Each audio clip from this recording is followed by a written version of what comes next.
Saan mo napulot yan? Hindi ko napulot ito. Anak ko ito eh. O ngayon, paano kayo mag-ama? Sa inyo naman bata.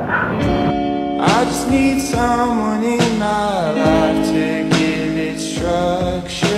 You're feeling like Spend my time without her. Ako ho, tatay ng batang yan. Ang sipuri nyo. Ako rin ang nanay niya. You saying I'm the one with Ikaw ba rin yun? Opo. Ito, bigla-bigla kaya ito nagkaroon ito sa bata ngayon, ha? Kahit pa paano nangyari, ako pa rin ang ina ng bata.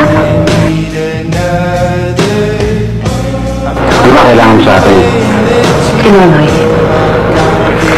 Ikaw, magkano kailangan mo? Wow!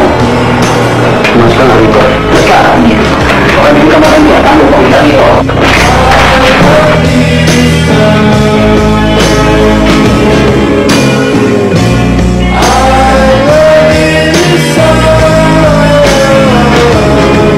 Hindi kita pinamimigay na parang puting, iniakabilin na kita.